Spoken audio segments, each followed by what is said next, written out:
estado predicando una serie de mensajes, ¿verdad?, a aquellos que todavía no conocen a Cristo como su Salvador. Y esperamos que usted, si no es salvo en esta mañana, usted pueda ser salvo. El propósito de nuestra iglesia, oiga bien, el propósito de nuestra iglesia, el propósito número 1, no el número 2, no el número 3, el propósito de la existencia de la Iglesia Bautista Fundamental del Caribe es que los pecadores escuchen el Evangelio y sean salvos. Amén. Es predicar el Evangelio. Ese es nuestro propósito principal. Tenemos otros propósitos: alabar a Dios, adorar a Dios, tener comunión, ¿verdad?, enseñar la palabra de Dios. Pero número 1, nuestra iglesia quiere ganar al mundo para Cristo, porque eso fue lo que el Señor nos dijo. Mire, 5 veces ahí en los evangelios y en el libro de los Hechos el Señor repite lo mismo. Y eso es porque Él sabía que muchas iglesias íbamos a olvidar eso. Íbamos a caer en el trabajo social, íbamos a caer, ¿verdad?, en hacer un énfasis en la música solamente, íbamos a caer en otras cosas. Y el Señor, entonces, para evitar eso en nosotros, Él nos dijo varias veces: miren, entonces no se olviden eso, no se olviden que ustedes tienen que predicar el Evangelio a todo el mundo.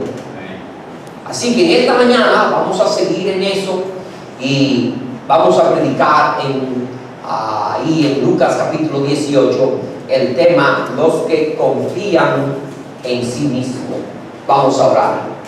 Señor, ahora te damos gracias por la reunión que podemos tener. Gracias porque tu iglesia en este día se ensambla en el nombre de Jesús, nuestro amado Señor, para así, en verdad, nosotros a dar testimonio de que somos un solo cuerpo. Queremos pedirte ahora de nuevo que esta tu palabra, que es poderosa, sea, Señor, lo que convenza de pecado, de justicia y de juicio, que tu Espíritu obre en el pecador para lograr eso, y que tu palabra, Señor, también nos ayude a nosotros a poder en verdad sembrar el temor de Dios en el corazón de aquellos que están aquí, para que haya salvación, vida eterna, y nosotros que te conocemos ya como nuestro Salvador, que podamos afirmarnos en la fe y podamos determinarnos en verdad a vivir para ti y a vivir una vida de justicia y de santidad. Ahora, si tú no nos ayudas a través del Espíritu y nos ilumina, es imposible que entendamos tu palabra. Oramos que el Espíritu Santo nos dé también el denuedo para aplicarla a nosotros, para tomar decisiones basadas en la eternidad, y que tú, Señor, nos use como instrumento para alcanzar el mundo para Cristo. Gracias por este mes, el aniversario que estamos celebrando. Tú eres quien ha permitido que nuestra iglesia llegue hasta aquí. Queremos glorificarte y reconocer que no somos nada sin ti, y que todo, Señor, tú lo has hecho por tu gracia, tu suficiencia, tu amor y tu gran misericordia. Favores que te lo pedimos en el nombre de Cristo. Amén, amén y amén. Los que confían en sí mismos. La palabra que tenemos para considerar en esta ocasión está dirigida, hermanos, específicamente a aquellas personas que se creen que son justos, aquellas personas que creen que no necesitan la gracia de Dios, que no necesitan el sacrificio de Cristo hecho en la cruz del Calvario por ellos para salvación. Ahora, hay algo que usted tiene que considerar y entender en esta mañana. Si usted no es salvo y usted cree que usted va a ir al cielo por sí mismo, por hacer favores, por hacer buenas obras, por comportarse bien, usted cree que va a ir al cielo por ser un buen esposo, una buena esposa, un buen ciudadano, un buen hijo, un buen empleado, un buen profesional. Si usted cree que usted va a ir al cielo por eso, en esta mañana usted tiene que entender que usted está en un gran problema. El maligno por milenios ha engañado a la raza humana, haciéndole creer que por su propio esfuerzo puede encontrar la salvación. Ahora, el sacrificio de Cristo en la cruz del Calvario nos enseña que eso no es así. Porque es como dice la palabra de Dios en el libro de Gálatas, que si la justicia del hombre fuere por las obras de la ley, entonces por demás murió Cristo. El sacrificio de Cristo fue en vano. Sus sufrimientos, su determinación de abandonar el cielo y venir a morir a la tierra, el derramamiento de su sangre, el sacrificio de su cuerpo en la cruz del Calvario fue entonces, hermanos míos, no solamente nulo, sino también fue insuficiente para salvar al hombre de sus pecados. Ese era el grave problema cuando el Señor vino aquí en esta tierra. Los religiosos, especialmente los fariseos y los saduceos, le habían enseñado al pueblo de Israel que si ellos, oigan bien, ellos cumplían la ley, ellos podían ser salvos.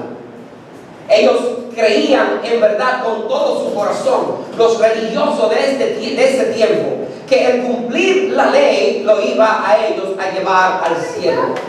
Ellos creían que vivir como judíos, asistir al templo, ayudar al pobre, ayunar, orar, diezmar, ir al templo, como dije anteriormente, y no solamente eso, observar las tradiciones de la ley, todo eso se podía hacer sin tener que un corazón puro y recto para con Dios. De manera que usted verá que los líderes religiosos, especialmente, ellos trataban de vivir una vida irreprensible, una vida intachable. ¿Por qué? Porque lo que estaban haciendo era, bueno, si yo vivo de esta manera, yo puedo entonces salvarme por mi propio esfuerzo. Ahora recuerde que la mayoría de esos maestros, ¿verdad?, eran maestros que de la ley, los saduceos, los fariseos, ¿verdad?, los escribas. Se pasaban todo el día estudiando la palabra de Dios. Sin embargo, no la entendían. Eran como Nicodemo, ¿verdad? Que el Señor le dijo a Nicodemo, Nicodemo, tú tienes que nacer de nuevo. Y él dijo, bueno, pero ¿cómo puedo yo entrar en el vientre de mi madre y nacer otra vez? Un doctor de la ley, un rabí, un fariseo, no entendía lo que era nacer de nuevo. Ahora, otro problema en creerse justo es que la palabra de Dios nos enseña que cuando la persona se cree a sí mismo que es bueno, que es justo delante de Dios por su propio esfuerzo y por sus propias obras, uno de los problemas, hermanos míos, es que muchas veces eso nos lleva a compararnos con el prójimo y a menospreciar también al prójimo. Por ejemplo, si usted nota esa porción de escritura, la palabra de Dios nos dice ahí en Lucas, el capítulo número 18, el verso número 1, nota lo que dice la Biblia. También les refirió Jesús una parábola a Lucas 18, verso 9, estaba en el 1. El versículo 9, a unos que confiaban que en sí mismos como justos y menospreciaban a los otros, dijo también esta parábola. Usted ve, eso que se creían justo, ¿verdad? Eso que confiaban en sí mismo. La Biblia dice que el Señor dijo, no yo, sino el Señor dijo que ellos menospreciaban ¿a quién? A sus semejantes. Menospreciaban a los otros. Le exigían que fueran como ellos, que pensaran como ellos, que vistieran como ellos, que hablaran como ellos, que estuvieran a nivel espiritual de ellos, que entendieran la ley como ellos, que fueran como ellos, no que fueran como el Señor. Y si no eran como ellos, entonces usted verá lo que dijo Cristo referente a esa persona. Se jactaban y daban gracias a Dios y decían, oh Dios, yo te doy gracias porque yo no soy como esos que, como esos pecadores. Qué grave error, ¿verdad? Cuando nosotros, en vez de que compararnos con Cristo y ver nuestra persona, ¿verdad?, en el espejo del Señor, nos comparamos con otros.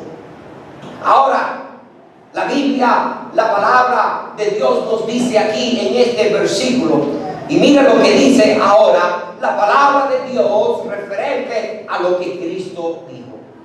Jesús, ¿verdad?, narra una parábola. ¿Y qué es una parábola? Una parábola lo que es una narración, oiga bien, terrenal, con una verdad eterna y con un significado celestial. Eso es lo que es una parábola. Jesús, para ilustrarnos el peligro de confiar en sí mismo y el error de confiar en uno mismo para ser salvo por su propia justicia, Él narra esta parábola y nos dice en el versículo número 10 que dos hombres subieron al templo a orar. Ahora, esto es muy importante, porque lo que el Señor nos narra aquí en esta porción de Escritura, ¿pasó a dónde? Pasó en el templo. Dos gentes fueron al templo, dos hombres fueron al templo. Y yo quiero que en esta mañana, hermano, usted vea en primer lugar las características de ese primer hombre que fue al templo a orar. Dice la palabra de Dios ahí en el verso número 10 que uno era fariseo y el otro era que un publicano. El primer hombre que sube al templo a orar, la Biblia dice que era un fariseo. Como le dije anteriormente, un fariseo era un hombre letrado, era un rabí, era una persona de una alta posición dentro de la cultura hebrea. Era un hombre reconocido por el pueblo hebreo, no solamente por su intelecto, por su conocimiento de la ley, sino era un hombre que era reconocido por su posición religiosa.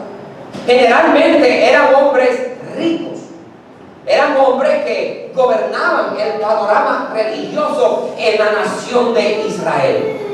Y este hombre, ¿verdad?, letrado, fariseo, conocedor de la ley, aparentemente que muy piadoso, muy recto, un hombre aparentemente intachable, digo aparentemente, ¿verdad?, irreprensible, subió al templo a orar. Y la Biblia, mire lo que nos dice de él en el verso número 11. Ese es el primer hombre que va al templo a orar. Dice la Biblia que el fariseo, puesto en pie, oraba consigo mismo. Recuerda que Jesús está hablando de aquellas gentes que confiaban en ¿qué? Que confiaban en sí mismos. Y la Biblia nos dice que él fue al templo a orar. Y él estaba orando que consigo mismo y oraba de esta manera. Mire lo que dice desde el verso número 11 ahí al versículo número 12. Él decía, Dios, oiga su oración. Oiga cómo ese hombre oraba. Oiga el concepto que ese hombre tenía de sí mismo. Oiga lo que él creía que él era. Dice la Biblia que él decía, te doy gracias porque no soy como los otros hombres, ladrones, injustos, adúlteros, ni aún como este publicano. Ayuno 2 veces a la semana, doy ¿qué? Diezmos de todo lo que gano. Esa era la oración de ese hombre. Él oraba a sí mismo y dice la palabra de Dios que cuando él oraba consigo mismo, en primer lugar, note que él estaba de pie. Él llegó al templo, no se sentó en el templo.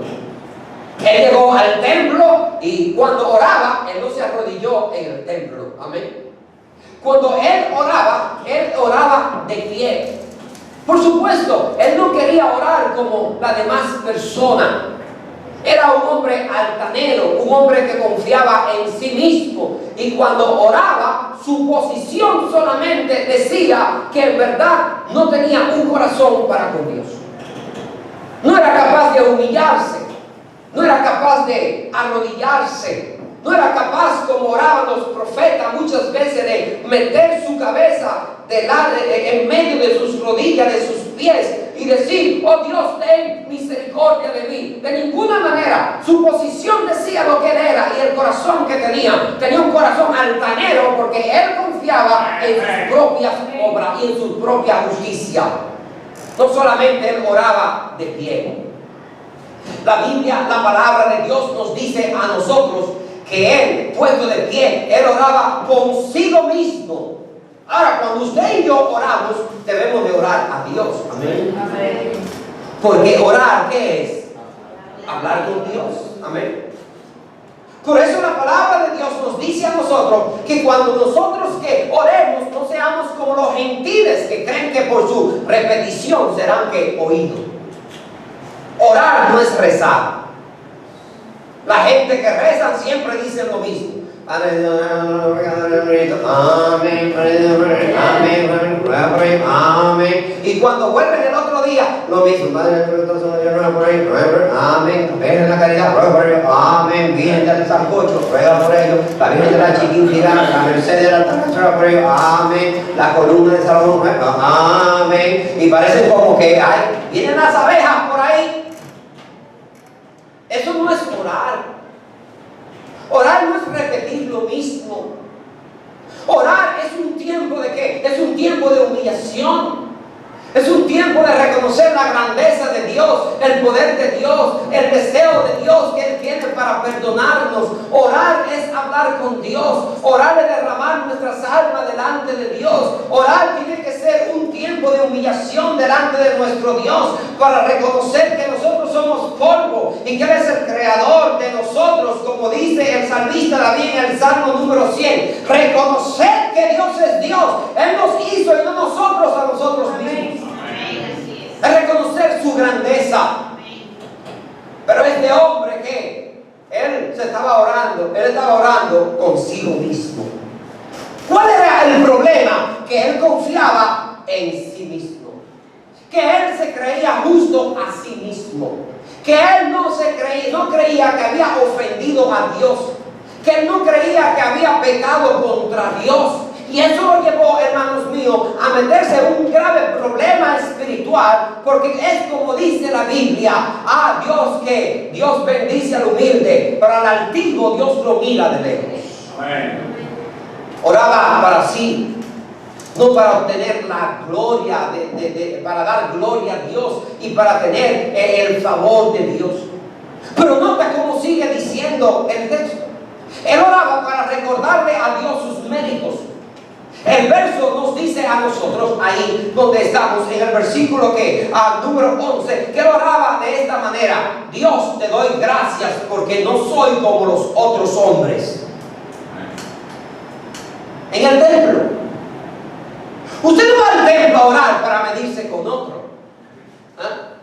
Señor, yo vine aquí en esta mañana para recordarte, Señor, que yo no soy como los demás. Yo soy mejores que los demás. Yo soy más espiritual, yo soy pastor, yo tengo más de 30 años predicando la palabra de Dios. Yo soy pastor, yo soy mejor que los demás. No, nosotros, ninguno aquí somos mejores que los demás. Somos iguales nosotros. La Biblia, la palabra de Dios dice, como está escrito, no hay justo ni aún uno. Vaya para que usted vea, para que vea la opinión de Dios, de lo que somos todos nosotros aquí en esta mañana. Romanos, el capítulo número 3.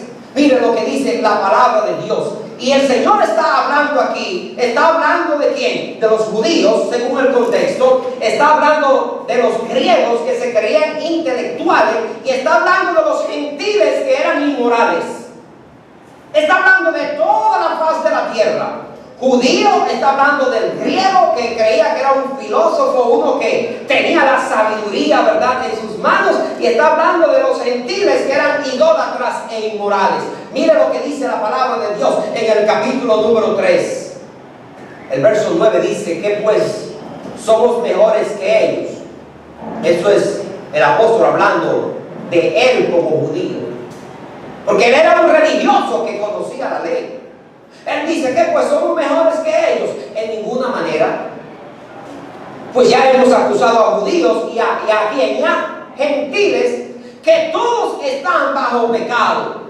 El verso 10 dice, como está escrito, no hay justo ni aún uno. Recuerde, estamos hablando del que se justifica a sí mismo. Amén. Del que cree que es justo a sí mismo, del que confía en su propia obra de justicia delante de Dios para salvación. Dios dice, como está escrito, no hay justo ni aún uno, no hay quien entienda, no hay quien busque a Dios, todos se desviaron, a una se hicieron inútiles, no hay quien haga lo bueno, no hay que alguien está leyendo conmigo, no hay ni siquiera uno, sepulcro abierto en su garganta, con su lengua engañan, veneno de áspide hay debajo de sus labios, su boca está llena de maldición y de amargura, sus pies se apresuran para derramar sangre, quebranto y desventura hay en sus caminos y no conocieron camino de paz, no hay temor de Dios delante de sus ojos. Esa es la opinión de Dios de nosotros y esa es la opinión de Dios de ese fariseo. Él dice, no hay justo ni aún uno. Pero él oraba porque se creía superior a los demás. Miren, nosotros debemos de venir al templo para nosotros tener un buen tiempo de comunión con los hermanos. Mostrar amor, porque somos iguales delante de Dios. No somos perfectos. Hemos sido salvos por la misma sangre. Amén. Amén. Vamos para el mismo lugar. Amén. Y nosotros no venimos al templo a compararnos con otros. El día pasado me dijo una señora, pastor, yo puedo ir a la iglesia. Sí. Yo le dije, hermana, vaya como usted esté. Ahora, yo quiero que usted sepa, aquí en nuestra iglesia, nosotros creemos que las damas deben de vestir como damas. Esa es nuestra doctrina como bautista fundamental. Yo le enseño a las hermanas de la iglesia, a las damas de nuestra iglesia, cuando son miembros de nuestra iglesia, que deben de vestir correctamente, que no deben de enseñar su cuerpo. Una mujer no debe de andar en la calle enseñando lo que no debe de enseñar, ¿verdad? Lo que no debe de enseñar. Lo que le debe demostrar solamente a su esposo en la intimidad. Debemos de tener cuidado con eso. Amén. Nosotros creemos eso firmemente como iglesia del Señor que somos. Ahora, nosotros no le estamos dando una dieta espiritual a la gente por ahí.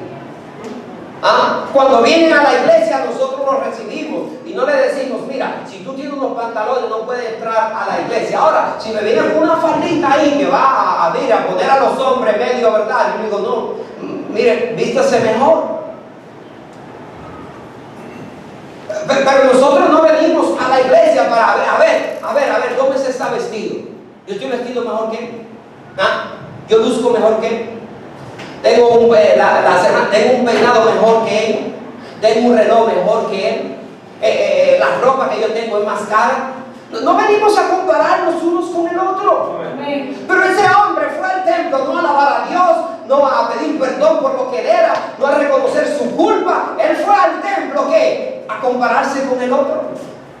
Mire lo que él dice. Él llega hasta el extremo, ahí en el versículo que estamos nosotros viendo, y él dice, no, yo no soy como los otros hombres, ladrones, injustos, adúlteros, ni aún como este publicano.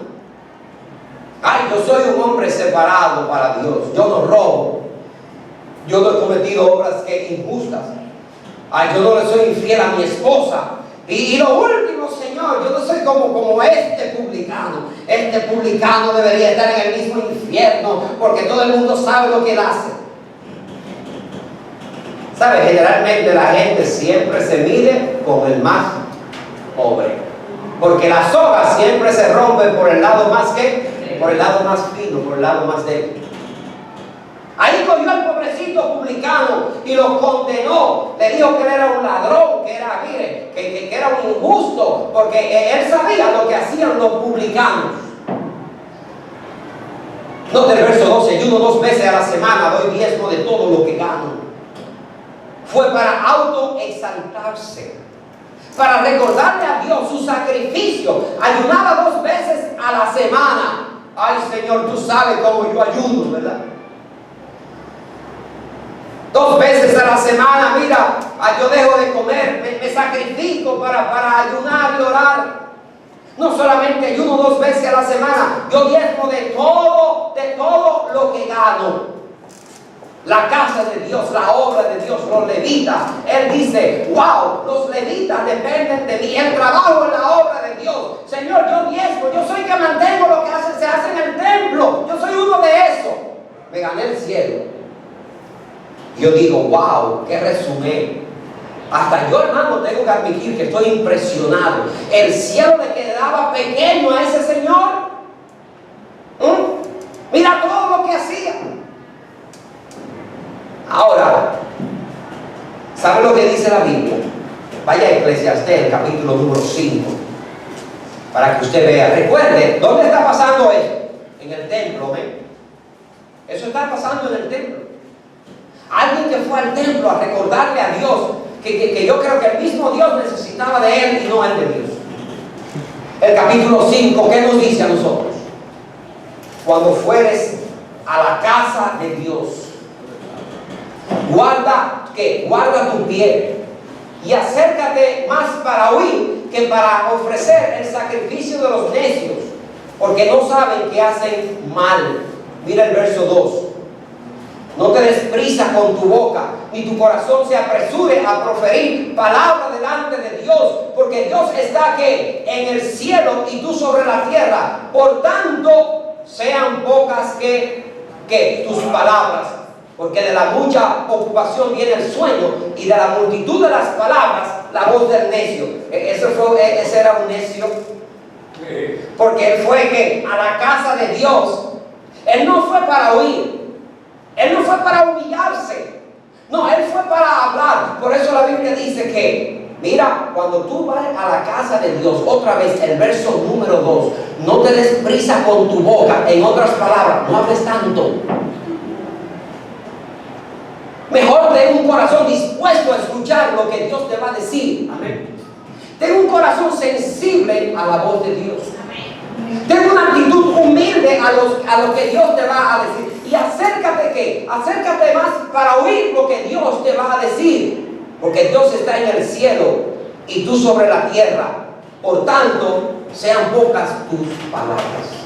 Recuerda que Dios es más grande, es más justo que tú. Acércate para oír lo que Dios tiene que decirte. Deja de hablar tanto que tú eres tan bueno, que tú eres mejor que los demás hombres, que tú oras, que tú ayunas, que tú diezmas, que tú das, que tú ayudas al necesitado, que tú no eres ladrón. No. Quédate ahí delante de Dios y escucha lo que Él tiene que decirte.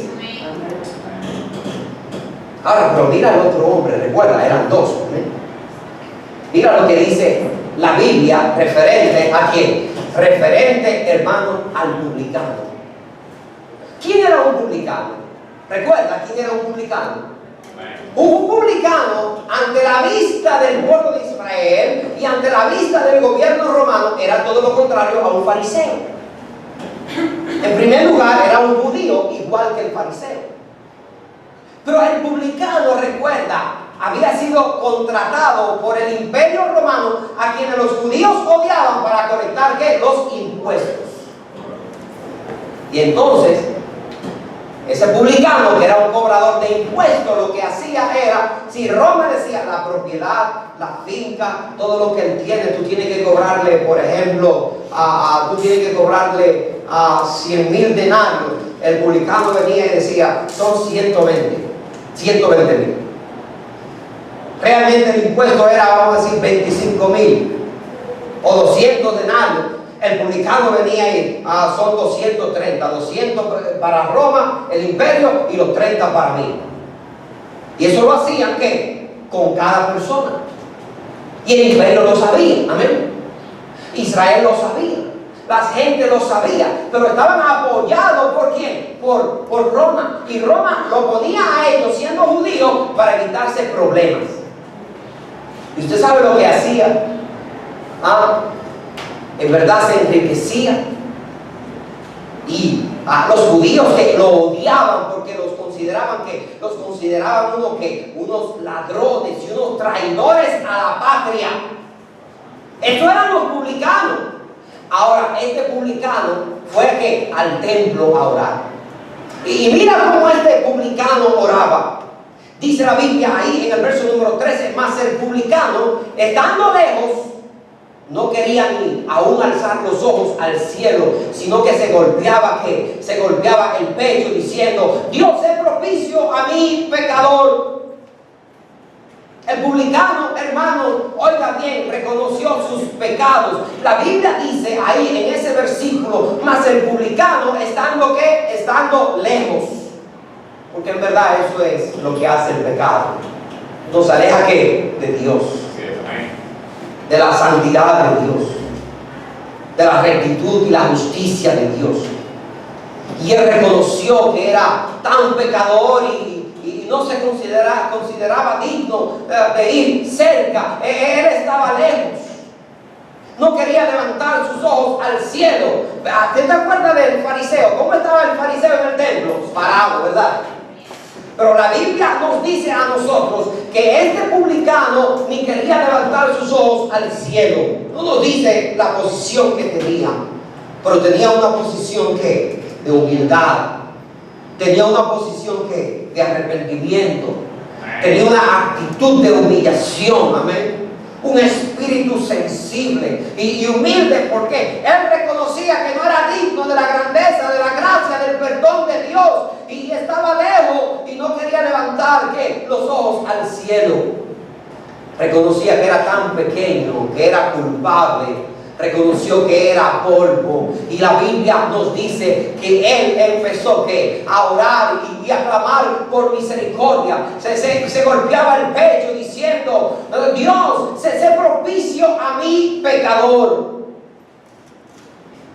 ¿Y qué es lo que dice la Biblia en 1 de Juan? Que Cristo es la propiciación por nuestros pecados. No solamente por los nuestros, sino por lo de todo el mundo.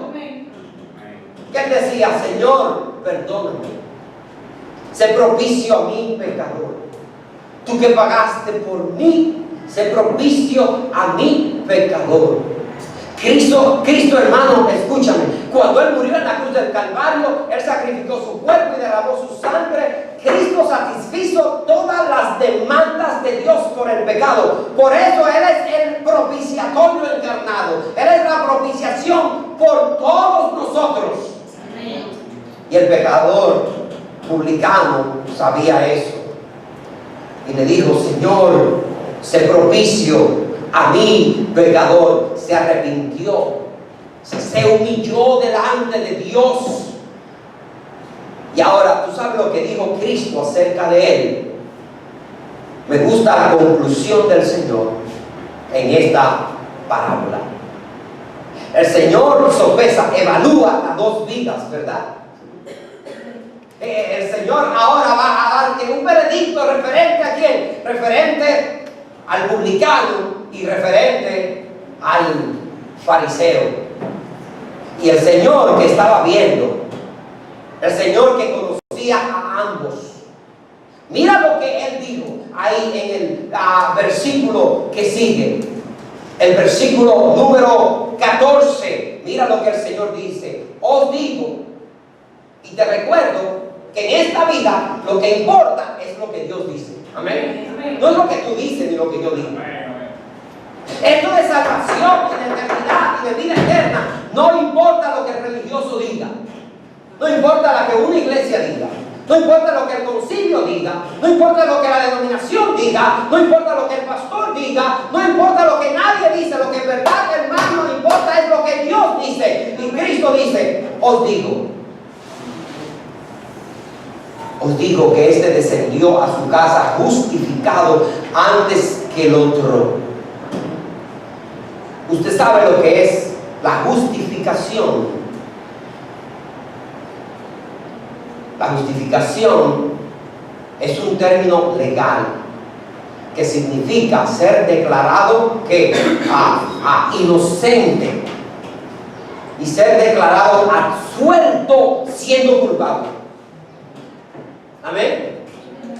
siendo culpable. Usted sabe que en la corte de Dios no hay justo ni aún uno, pero justificado por la fe tenemos que paz para con Dios por medio de nuestro Señor Jesucristo.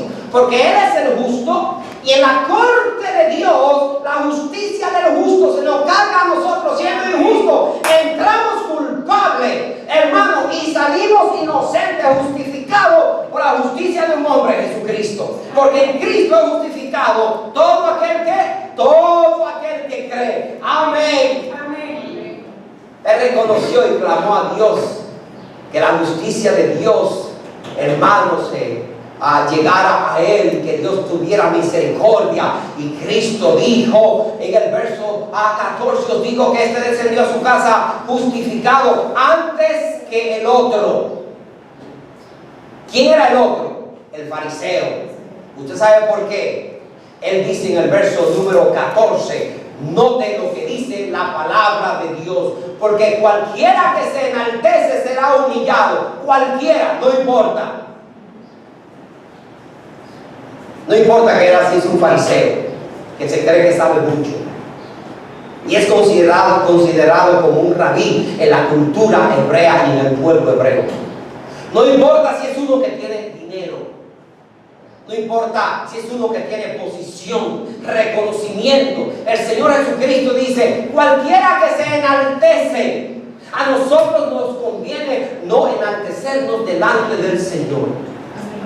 Cualquiera que se enaltece será humillado, y el que se humilla, ¿qué dice la Biblia? Será enaltecido. Que el hombre llegó al templo lleno, hermanos míos, de vergüenza, reconociendo todo lo que había hecho, y se humilló. Para uno reconocer sus pecados y reconocer que va sin Dios al infierno, rumbo al infierno, se necesita tener un espíritu manso, dócil y humilde. Se necesita que humillarse delante de Dios y decirle: Señor, perdóname, porque yo por mi propia justicia no puedo llegar al cielo. Y el que se humilla será enaltecido. Glorioso momento cuando el Señor venga y levante que los que han dormido en Él. Glorioso momento cuando nosotros muramos y vayamos al cielo con Él, por la justicia de un hombre. ¿Por qué? Porque un día reconocimos que nosotros no éramos capaces por nosotros mismos de ¿qué? De ser salvos, y en ese momento la justicia de Dios vino a nosotros y nos salvó el Señor, nos declaró que inocente de la culpa y de que y del castigo del pecado. Amén. Y voy a terminar con dos preguntas. ¿Quién es usted en esta mañana? ¿Es usted el fariseo o el publicano? ¿Qué actitud usted tiene? ¿La del publicano o la del fariseo? Y termino con esto. ¿Está usted dispuesto en esta mañana, si usted sabe que no es salvo, a decirle: Señor, ten misericordia de mí? Amén. Sé propicio a mí, pecador. Dame salvación y vida eterna, porque yo reconozco que por mí mismo yo no puedo ir al cielo.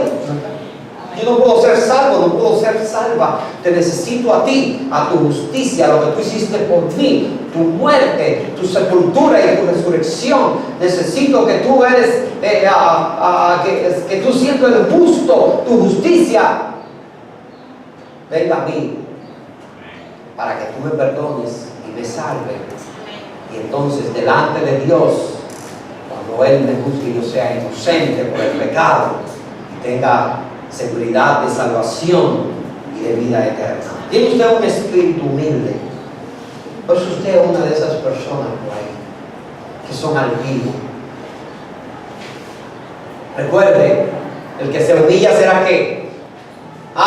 El que se humilla será enaltecido, pero aquel que se enaltece será ¿qué? Humillado. Yo doy gracias a Dios porque el Espíritu Santo, orando en nosotros, nos hace reconocer que somos polvo y que no somos nadie, que debemos de humillarnos delante de Dios. Padre, en esta mañana